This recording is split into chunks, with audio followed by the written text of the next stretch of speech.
ቤቶች ያሳየከኝ ብዙ እርዳታ ድርጅቶችን በጣም ድክም ያሉ እርዳታ የሚያስፈልጋቸውን ወስደክ ያስጎበኘከኝ በጣም ብዙ ልጆችን ከጎዳና ላይ አንስተህ ከሱስ አውጥተህ ከብዙ ነገር ወደ ጥሩ ህይወት ያመጣካቸው ድነው አገግመው ሰርተው ራሳቸው እንዲችሉ ለቤተሰብ እንዲያፈሩ ብዙ ሴቶች ተደፍረውም በተለያየ መንገድ የወለዱ ሴቶች ከነ ልጆቻቸው ጎዳና ላይ ወደቁ አራስ እናቶች ሄዳችሁ ስታዩ ነው ባይናችሁ እንግዲህ የምታምኑት። እኔ ሄጄ በአይኔ ከአንዴ ሁለቴ ስላየው ነው። የ17 የ16 ዓመት ሴት ልጆች በተለያየ መንገድ ወልደው ከቤት ተባረው ጎዳና ወድቀው ወንድም ካሊድ ከጎዳና አንስቶ አስጠግቶ እዛ ህፃናት ይዘው በጣም ብዙ እናቶች ህፃናቶች አሉ።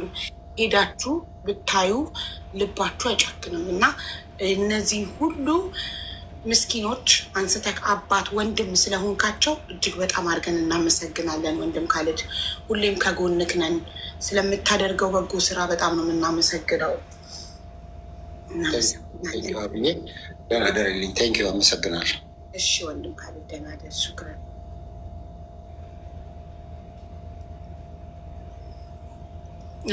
በጣም የሚገርመኝ ነገር የሰው ልጅ ወሩን ሙሉ 29 ቀን ጥሩ ስራ ሰርቶ አንድ ቀን ከተሳሳተ ኦር በስህተት እስር ቤት ከገባ ያ ሁሉ እድሜ ልኮ የሰራውን መልካም ስራ ተሰርዙበት አላችሁ ለዛ ሰው እና ያ ነገራችን የኛ የአበሻ ኮሚኒቲ በጣም ያሳፍራል። በጣም ነው የሚያሳፍረው። ግን ይህን ጊዜ ያልፋል ያልፋል።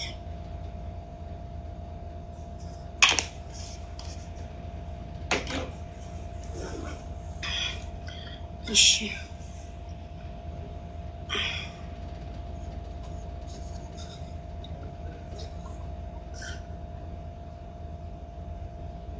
ጥሩ ሰው አይፈለግም። በጣም ቤት ለማለት ሰው ሆኖ ፐርፌክት የለም። ሰው ሆኖ የማይሳሳት የለም። ሰዎች ተሳስተው ወደ ተሳሳተ መንገድ ሳታውቁት ስህተት እንደሆነ ትክክል እንዳልሆነ ሳታውቁት ስህተት ልትሰሩ ትችላላችሁ። ስለዚህ ሰው ከተሳሳተ ስህተቱ ስህተት በስህተት አይታረሙም። ስህተት በራይት እንጂ። እጣ አልቋል ጋይስ። እጣ የምትሉ ሰዎች አልቋል። የቤት እጣ አልቋል። ነገ ነው እጣው የሚወጣው። ቆይ ጽሁፉን ላርግላችሁ።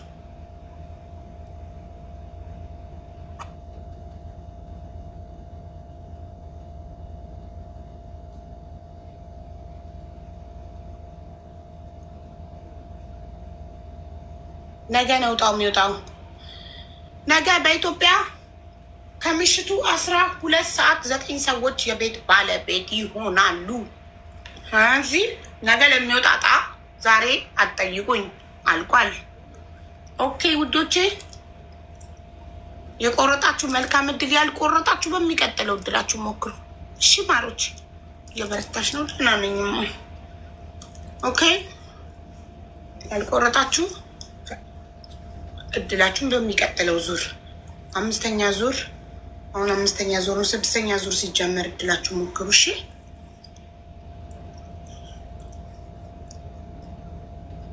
ከአንድ ሰዓት በፊት ትራንስፈር አድርጊያለሁ። አይሰራም። ማን አድርጊያለሽ? ይሄ አንቺ ችግር እንጂ እኔ ችግር አለም። እኔ ኦልሬዲ ትኬት ማለቁን ተናግሬያለሁ። ስለዚህ ብርሽ ተመላሽ ይሆንልሻል፣ ወይም ለሚቀጥለው ዙር ይዘዋወርልኝ ካልሽ ይዘዋወርልሻል። እጣ ነገ ሊወጣ ዛሬ እንዴት ያስገባላችሁ? እስኪ ጌም እንጫወት። ግን ስንት እኔ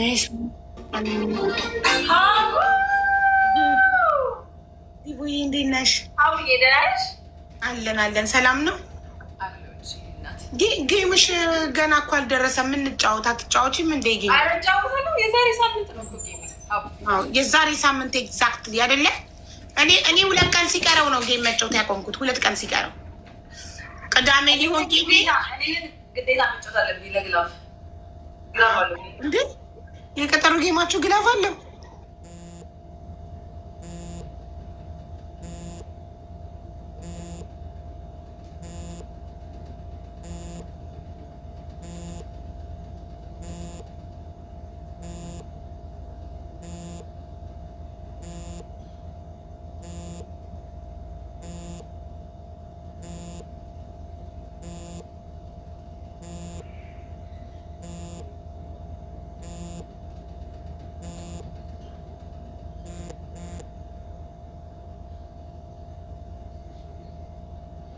ከኔ ጎን እንደቆምሽ ነው የምቆጥረው።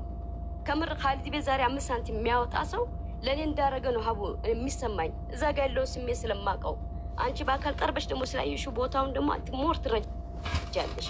ሳታዩ ነበር ያስተባበርሽው። አላህ ይጨምርልሽ፣ ቅንነትሽን ይጨምርልሽ፣ በሰላም ይገላግልሽ። የኔ ምጥ ይስጥሽ ብያለሁ። ዛሬም ነገም የኔ ምጥ ይስጥሽ። እንዲሁ እንዳወራሽ እንግዲህ መጣ ብለሽ የምትይዥ አላህ ያድርግሽ። ልጆችሽን ለማሳደግ ያብቃሽ እናቴ። በልጆችሽ ተመኪ።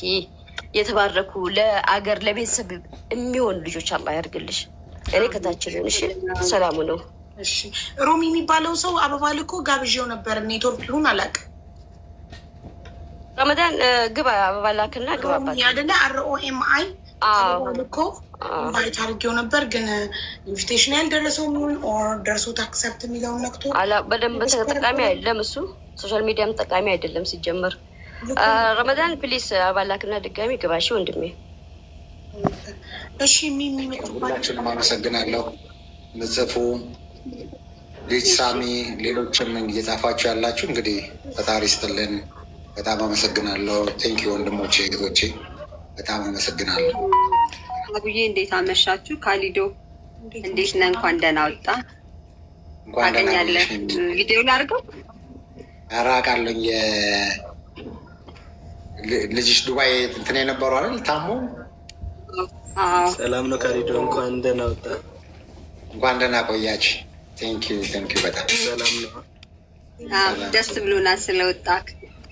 ያረክልን ነገር ከምንም በላይ አንረሳውም እና እግዚአብሔር እንኳን ለዚህ ያበቃ። ደስ ነው ያለኝ በጣም ከምል በላይ ማለት ነው። የእውነት መጥቼም ነበረ። የሚገርም ነገር በጣም ሰው በዝቶ መልሰውኝ ነው ነበርኩ። በጣም ነው ስለወጣ ደስ ያለኝ። የምሬን ነው የምልህ። ለእኛ ብዙ ዋጋ ከፍለሃል። ብዙ ነገር ለመሄድ ቤቢ አሁንም ባይሻለውም አሁንም ልንሄድ ነው። ሰርጀሪ ሊሰራ ነው እና በጣም ነው የማመሰግነው ላረክልኝ ነገር። አሁን ደግሞ ተስላየው ከምንም በላይ ደስ ነው ያለኝ። ከዚህ በላይ ለአንተ አላውቅም ምን እንደምልክ። ስለዚህ ደስ ብሎኛል ስለወጣ ስላየሁ። ሀውዬም እንግዲህ በዚሁ አጋጣሚ ሚዲያ ላይ ወጥቻለሁ እንትን ላይ ማለት ነው። ልጄ ሰርጀሪ ሊሰራ ነው። እነ ተስፍሽ ምናምን ያውቃሉ፣ ያው ካሊዶም ያውቃል። ከዚህ በፊት ዱባይ ጨረር ተሰርቶ ነው የወጣውና ያው ፈቃዱም ይታወቃል፣ አርቲስት ነው ብዙ ነው እና አሁን ሰርጀሪ ሊሰራ ነው። ጭንቅላቱ ሊከፈት። ፈጣሪ ጨርሶ ይማርልሽ እናት፣ አይዞሽ። ያለፍኩበት ስትል ያው ሙሉ ለሙሉ ትኬቷን ወጪዋን አይ ቲንክ ይመስለኛል ብዙን ጊዜ በኢትዮጵያ አየር መንገድ በኩል ያው እንደ ሁሉ ጊዜው የሚያገዝናት እና ስለዚህ አብሽሩ፣ አይዞሽ። አንዳንድ ጊዜ ከማማረሩም አንዳንድ ጊዜ ፈጣሪን ተመስገን በህይወት መኖሩ ትልቅ ነገር ነው እና ሁሉ ጊዜ ደግሞ ነው የማመሰግነው። በቃ ይሄን እናደርጋለን። አይዞሽ በቃ ያንን ነው። ነገ ሰኞ ምናምን ነገ ወይ ሰኞ ከተመቸሽ ነይና ብቅ ብለን እናወራለን። እሺ አይዞሽ። እሺ ቴንኪው። ከምንም በላይ ግን ስላየው ስለወጣ በጣም ደስ ብሎኛል። የምሬ ነው። ከምንም በላይ የሆነ ኑሩልኝ ከፋይንካት ለኛ አባታችን ለልጄም ለእኔም ከምንም በላይ ካለህበት ነገር ላይ ጭቃ በጭቃ ሆነ ነው ለእኔ ብለህ እዛ ድረስ የመጣው ስንት ስራ አቋርጠ እና በጣም ነው የማመሰግነው። እንኳን አየው እንኳን ወጣክ። አመሰግናለሁ።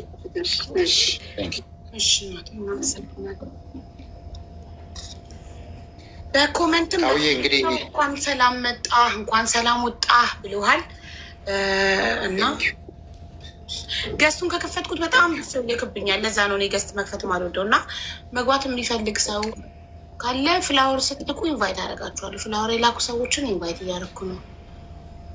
ቴንኪው። እንዴት ነው የእጣው ነገር ደግሞ እንዴት እየሄደልሽ ነው አንቺ? ነገ ነው እጣው የሚወጣው። ኦ ናይስ፣ በጣም ደስ ይላል። በጣም አሪፍ። እመጣለሁ እንግዲህ እንደ ቤታችን ቤት ሆነ የምንመጣው አንቺ ነው። በጣም ሰክሰስ ነው። እንደውም ዜና ላይ ሆኖ በአጋጣሚ ያው አየሁኝ እንደገና ሌላ ሰክሰስ ፕላስ ለፌዴራል ፖሊስ የምንድነው ስሙ የዊልቸር ድጋፍ አድርጎ በዛ አይቼ ነበር እና በጣም አሪፍ ነበር። እሺ ሄለን በላይ እንዴት ነሽ? ደህና እግዚአብሔር ይመስገን። ቴንኪዩ አውዬ በጣም በጣም ካሊዶ አም ሶ ሀፒ በጣም በጣም በጸሎቴ በጣም አስበሃለሁኝ። በጣም እንትን እያልኩ ነበር። እግዚአብሔር እንኳን ለዚህ ያበቃ። በጣም በጣም በጣም ደስ ብሎኛል ካሊዶ። እኔ እንዴት ብዬ ልበልሽ? እግዚአብሔር ደግሞ ሁሉን ነገር ያስተካክልልን። ሀቢባዬ እግዚአብሔር በሰላም ይገላግልሽ። በጣም በጸሎት ያስብሻለሁ። በጣም ነው የምወድሽ። እግዚአብሔር ያክብርልኝ። ለዚህ ነው የገባሁት። ካሊዶ አም ሶ ሀፒ። እደውልልሃለሁ ከውስጥ። ቴንኪዩ በጣም ቴንኪዩ ሄልዬ። ያው እዚህ መታ ውጭ ነው ብትኖረው ድርጅታችን ከሚያግዙ ከሚደግፉ እህት መሀል ናት እና በጣም በጣም ቴንኪዩ እህቴ። ሌላ ሀቡ እንግዲህ እንደ አጋጣሚ የሌላን ጉዳይ እንደጀመር ነው ነበር ያ ነገር እንደው ጉዞ ላረግ ሁሉ ተዘጋጅተን ነበረ። ያንን እየሰማን እያለ ነበረ እንትን ያደረግነው እና በዛ መሀል ነው ድንገት ይሄ ነገር የተፈጠሩ እና ምን ደረሰ? ምን ላይ እንትን አላችሁ? ኤምባሲው ምን ኤምባሲ በ27 ብለውናል። በዚህ ወር 27 መጨረሻውን ትወጣለች በ27 ብለዋል። እንግዲህ እስኪ 27ን እየጠበቀን ነው። ዛሬ 22 ነው። 5 ቀን ነው ቀን በኋላ ፈጣሪ ትልቅ ነገር፣ እሱ ደግሞ ትልቅ እፎይታ ነው። የበለጠ ደግሞ እና ይህ ትልቅ ነገር። ስለዚህ ከዛ በኋላ ተከታተላችሁ? ከኢድ በኋላ ብለው ነበር። ከኢድ በኋላ ስንጠይቃቸው 27 ብለዋል። እንግዲህ 27ን እየጠበቅን ነው። 27 ደግሞ ካልወጣች እንደገና እንጠይቃቸዋለን። እንደዛ እንኳን ያው እዚህም ስለሆንኩኝ በደንብ ውጭ ጉዳይም ሄደን እናረጋለን፣ ቼክ እናረጋለን። እሺ፣ ሌላ ያልገባችሁ መግባት ብትፈልጉ ወንድም ካለድን በድምፅ በኮመንት ሁላችሁም ብላችሁታል። በድምፅ እንኳን ደህና መጣክ ማለት የምትፈልጉ ካላችሁ አበባ ስትልኩ ኢንቫይት አረጋችኋለሁ። እሺ፣ ገስ ከከፈት ወጪ ሞራጁም ሁሉም ይልክብኛል። ኔትወርክ ውጭ ነው በቃ። ከዛ ነው እኔ ለእርዳታ እንኳን ስመዘግብ ኮመንት ላይ በሚጽፉት ነው ማስገባው እንጂ ገስት መክፈት አልወድም።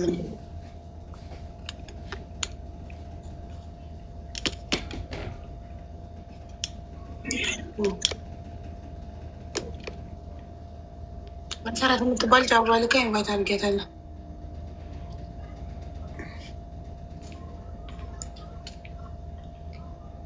ሰላም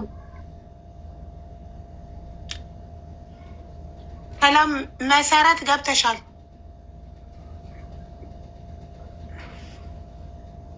መሰረት አለን። ኔትወርኳ መሰለኝ ቆይቶ ነው የሚደርሳት። ይሰማል?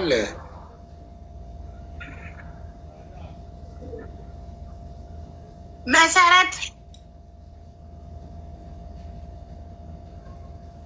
አይ ቲንክ ኔትወርክ የላትም መሰረት። እንኳን እንደናመጣ ልትፈልጋ ነበረ። አይሰማም። አዎ ኔትወርኳ መሰለኝ። አቡ ስንት ጊዜ ገባሽ? ስንት ወር ደረሽ? አሁን 3 ሳምንት ይቀረኛል ለመውለድ። 9 ገብቻለሁ። ኢትዮጵያ ነው የምትወልጂው? እዛ እዚሁ ነው እንጂ ከዚህ በኋላ እኮ ፍላይት ማድረግ አይቻልም። እጣውንም ነገ በላይቭ ነው እኮ ማስተላልፈው። ለዛን ያልመጣሁትኝ ኢትዮጵያ 7 ወር ካለፈ እንትን አይለም። እሺ እንትን በል ሜምበር እየሆናችሁ ጋር ከስሜ ጎን ያለው ልብ ቅርጽ ያነካችሁት። እሺ ገጣሚ ለማ ሰላማችሁ ግብት በላውዬ፣ እንዴት ነሽልኝ? ሰላም ገጣሚ ለማ እንዴት ነህ? ካሊድዬ ስላየሁ ደስ ብሎኛል። እንኳን ለዚያ በቃ። ሰላማችሁ ብዝት ይበልልኝ። ተባረኩ። አሚን። እናመሰግናለን በጣም ቴንኪው ወንድሜ፣ አመሰግናለሁ። ቴንኪው። መልካም ወንድማችን፣ መልካም ልጃችን ከሀውዬ ለይተን አናየው። ቴንኪው ወንድሜ፣ ቴንኪው። በጣም አመሰግናለሁ። ተባረክልኝ። በጣም ነው ደስ ያለኝ። አቡዬ አንቺ ደህና ነሽ? ደህና ነኝ። የኔ መልካም ልጄ ሰላም ሁኝልኝ። ሰላምሽ ብዝት ይበልልኝ። አሚን። አመሰግናለሁ። ተባረክ። ቴንኪው። እንግዲህ ሀቡ በቃ ከዚህ በላይ አላስቸግርሽ። ነገም ዝም ብዬ በመሀል ብቅ እላለሁኝ። ሁሉንም ቤተሰቦችሽ፣ ሁሉንም ያገዙን የረዱን ሁሉንም በጣም አመስግኝልኝ። ከምንም በላይ ደግሞ በተለይ አረብ ሀገር ያሉ እህቶች እኔ እዛ ባለሁበት ሰዓት ላይ እነሱ በአንቺ ስም ያኔ አንቺ ባሰባሰብሽው በነበረው ነገር ነው ይሄ ቤት በእግሩ ቆመው እንትን ያደረጉት። ዋናው ትልቁ ነገር በጣም እንግዲህ ሁልጊዜ እንደምልሽ ሁልጊዜ እዚህ እንደሚያጠባ ልጅ ቤቴን አላምነውም ነበር። በቃ ጥዬ መውጣትና መሄድ። ከዛ በኋላ እስቲ ምንም አትሆንም። አንዳንድ ጊዜ ልጅ ሸራ ይወድቃል ምናምን፣ ይሄ በዳዴ ስታስሄጂ እንደዚህ የምትንገበገቢው ነገር አለ አይደል? ልክ እንደዛ ተቋሙ እንደዛ ፈራው ነበር እና በቃ ረጅም ጊዜ ይሄ መሄድ ለአንድ ሳምንት ለምናምን መሄድ እና ግን ሲስተም ተዘርግቶ ስለነበረ ሁሉ ነገር ስለነበረ ምንም በቃ ይኸው ያለምንም ኮሽታ። በጣም የሚገርመው ደግሞ ራሳቸው ከዚሁ ከጎዳና የተነሱ ልጆች ትሬኒንግ ተሰጥቷቸው ቤቱን ሁሉ የሚጠብቁት የነበረው የሚያስተካክሉት እያንዳንዱም ነገር እና በጣም ፍርድ ቤት አንዳንድ ጊዜ ያስደነግጥ ነበር። እንደዚህ ሲመጡ በቃ በሁለት ባስ በሶስት ባስ አንድ ላይ ይመጣሉ። በቃ አባታችን እንደገና ደግሞ ከቤቱ ከኛ ጋር የወጡ ልጆች ስራ ይዘው ምን ብለው የወጡ ልጆች ነበሩ እና በቃ ተገልብጦ ይመጡ ነበር እና በጣም የሚገርምሽ ያው እዛ እስር ቤት ሆነን ያው እዛ ያሉት እንትኖች የፖሊስ አባላት ምናምን አያቆኝም ማን እንደሆንኩ ምናምን ዝም ብሎ አያቆኙ የአብረሽ እንደሆነ እና ጌትና ከዛው እንደዚህ አባታችንን አንዴ ማነው አባታችሁ ማነው ከዚህ ውስጥ እንደዚህ ሲል ካሊድ ሲሉ እንዴ በቃ ግራ ይገባቸዋል የነበረው እና በተለይ ደግሞ ስራ ለቀው ከኛ ከተቋም ለቀው ስራ ጀምረው በራሳቸው ጋር ያሉ በጣም አሁን ብዙ ጫካ ፕሮጀክት የሚሰሩ ልጆች አሉ፣ የተለያየ ቦታ ላይ የሚሰሩ አሉ እና እነሱ መጥተው አንዳንዶቹ እዛው ነበር ማያቸው የነበረ እና በጣም የሚገርም ነው። አንዳንድ ጊዜ ያው መልካምነት መልሶ ይከፍልሻል እና ከቤተሰብ ባልተናነሰ ከጎን የቆምኩት እዚህ የመሰረትኳቸው እዚህ ያወቅኳቸው ቤተሰቦች ናቸው እና በጣም የሚገርም ነበር የነበራቸው።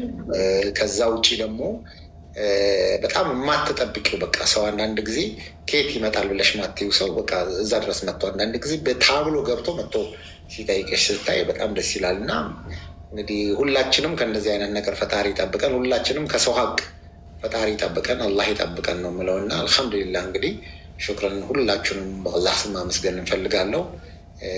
ከምንም በላይ ደግሞ በእኔ ጉዳይም በሌሎችም ተጨንቃችሁ እንግዲህ በቃ ቤተሰቦቻችን ሁሉም ነገር ላይ ስታደርጉ ለነበራቸው ሁሉ በአላህ ስም ማመስገን እንፈልጋለሁ። ከዚህ በተረፈ ደግሞ አሁንም ደጋግሜ እንደምለው እነዚህ ለተጎዱ ለቪክተም ለሆኑ ቤተሰቦች ደግሞ አላህ ሀቃቸውን ያወጣላቸው። ሀቁን ሁሉ ነገሩን የሚያስተካክለው የሚያውቀው ፈጣሪ ነው እና አላህ ሀቃቸውን ያወጣላቸው ነው የምለው። ከምንም በላይ ከነዚህ ወገኖቻችን ጎን ላለ ነገር ሁሉ በምንም መንገድ ቀደም ሲልም ተባባሪ ነበርኩኝ። እኔው ጋር ስብሰባ እየተሰበሰብን እንዴት እንደምናደርግ ሁሉ እየተመካከርን ነበርን እና አሁን ከጎናቸው መሆናችንን በዚሁ አጋጣሚ መግለጽ እፈልጋለሁ እና አቡዬ ቴንኪዩ፣ ሁላችሁንም አመሰግናለሁ። ሹክረን ቴንኪዩ። እኛም በጣም እናመሰግናለን ወንድም ካሊድ፣ በጣም ነው የምንወድህ የምናከብረህ። በጣም የምስኪኖች አባት ወንድም ነህ። በጣም ብዙ ጥሩ ስራዎችን የምትሰራ ሁሉንም የምታግዝ ማንንም እኔ በቄ ራሱ በጣም ነው የሚያመሰግንክ። እንደ ወንድም ካሊድ አይነት ሰው ስላስተዋወቅሽኝ ሁሌም ባለውለታዬ ነሽ ይለኛል፣ ያመሰግነኛል። ዋነኛው የእነኚህ ችግሮች ስረ መሰረት በተለያየ አጋጣሚ በተለያየ ሁኔታ የሚካሄዱ የህገወጥ ፍልሰቶችና ዜጎቻችንም እዛ ከደረሱ በኋላ በህጋዊነት የሚተዳደሩበት የመኖሪያ ፈቃድ ወዘተ ስለሌላቸው ምንጊዜም ለተለያዩ የህግ አስከባሪዎች የተጋለጡ ናቸው። በሀገራቱ ለሚወሰዱ እርምጃዎች የተጋለጡ ናቸው። እዚህ ላይ ደግሞ በወንጀል ደግሞ ተጨማሪ ወንጀል ደግሞ ተጠርጣሪ ሆነው ሲገኙ እንዲሁ ተጋላጭነታቸው ይበልጥ መጨመር ብቻ ሳይሆን በመንግስት በኩልም ተገቢውን የሆነ ከለላ ጥበቃ ለመስጠት እጅግ አዳጋች ያደርገዋል። ያም ሆኖ ወደ ሳውዲ አረቢያው ጉዳይ በምንመለስበት ጊዜ እንደተባለው የሞት ፍርድ የተፈረደባቸው ዜጎቻችን በተወሰኑ የሳውዲ ከተሞች ውስጥ ይገኛሉ። በሳውዲ አረቢያ ውስጥ የጀዳ ቆንስላ ጽሕፈት ቤታችን እንዲሁም ሪያድ የሚገኘው ኤምባሲያችን በእውነት የዜጎችን ስራ ከመስራትና ከመከታተል ባለፈ የላቀ ስራ አለው ብዬ አላምንም። በዋነኛነት ዋናው ቁልፍ ስራቸው ይሄ ነው። በተለያዩ እስር ቤቶች ዜጎቻችን ይገኛሉ። አንዳንዶች በወንጀል ተጠርጥረው ነው። በፍርድ ውሳኔም እንዲሁ ፍርድ ቤት ማረፊያ ቤቶች ውስጥ የሚገኙ ዜጎች ይገኛሉ። እነኝን ሁሉ አቅም በፈቀደ መጠን ሁሉ በየእስር ቤቶቹ ጉብኝት እየተደረገ መፍትሄ መስጠት የሚቻለውን እዛው መፍትሄ እየተሰጠ ከዛ ላቅ ያለ ያለፈ ችግር ያለባቸውን ደግሞ የተለያዩ የህግ ባለሙያዎች ይዞ በመቅረብ ችግሩን ለመፍታት አልፎም ተርፎ ደግሞ መንግስት ኢቭን ውሳኔ የተደረገባቸውን ዜጎች ለማስፈታትም ሌሎች ዲፕሎማሲያዊ አግባብ ያላቸውንም እንቅስቃሴዎች ሲያደርግ ቆይቷል። አሁንም በዚህ በሳውዲ አረቢያ ላይ የተከሰተው አሳዛኝ ሁኔታንም እሱንም መፍትሄ ለማግኘት የተለያዩ ዲፕሎማሲያዊ ጥረቶች እና ክትትሎች እየተደረጉ ነው። እንግዲህ እንደሰማችሁት ነው። ግን እኔ ለተመልካቾች ጥያቄ አለኝ። ኤምባሲዎችን ጅዳ ያለው ኩንስላና ሪያድ ያለውን ኤምባሲ በተመለከተ እስኪ እንደተባለው ነው። እናንተ በኮሜንት ሀሳባችሁን አስቀምጡልኝ። ይህን ቪዲዮ ሪፖስት እና ሼር ላይክ አድርጎት